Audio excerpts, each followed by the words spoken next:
he has learned that you can't be a mainstream breakfast TV host in the morning and an edgy right-wing podcaster in the afternoon. You have to pick a lane.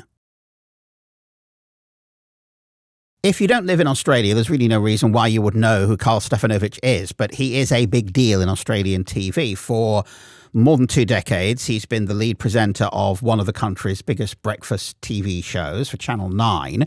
But TV is changing. It's not as profitable as it used to be. And it was widely reported that Stefanovic was going to leave Channel 9 at the end of this year. And in his last deal with the network, in return for agreeing to a pay cut, they allowed him to launch an independent podcast.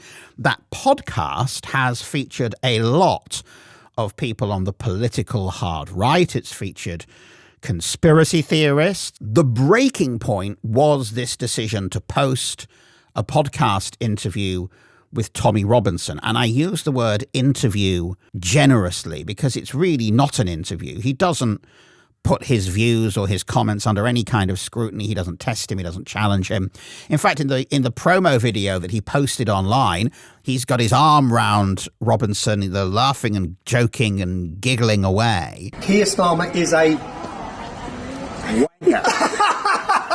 It's certainly not anything that you would recognize as a news interview. I really do admire your tenacity and the courage that you're showing in trying to stand up for what you believe is right. Tommy Robinson is a figure so extreme, so polarizing, that people in leading positions in the political hard right in Britain steer clear of him.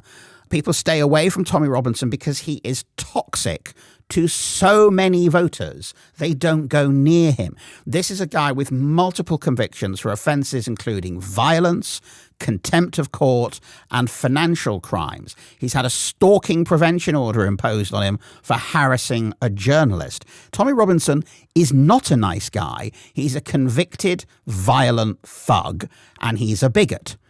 Over the week, the pressure built and built and built on Channel 9, who still technically employed him, where he was expected to return in a few days' time and to pick up where he left off presenting their breakfast show, until they announced that he would not be returning, that he will be leaving the network immediately. Look, we know there has been a lot of speculation about Karl's future with the show. This morning, we wanted to inform you that Karl will not be returning to the Today Show or to 9. And so now he is free. As he announced in the video that he recorded in London, he is free to become an edgy right-wing podcaster. Truly independent. You get to make up your mind. You have the right to hear from different voices. Freedom of speech here and around the world is what this show is about. There'll be a clause in his contract about his behavior outside of work for Channel 9 where it may bring the network into disrepute. I think he's made a calculation that there is a gap in the market for someone to become the Australian version of Joe Rogan, and that it could be him. But that if he'd waited until his contract with Channel 9 was up at the end of this year, he would probably have missed the boat. You know, the hard right is on the rise in Australia as it is in many other countries. One Nation, which is an anti-immigrant, hard right-wing party, is ahead in the opinion polls at the moment. And I think he or the people around him just thought to themselves, if you wait until that contract is up at the end of the year and then try to pivot to being an edgy right-wing podcaster, you will have missed the boat.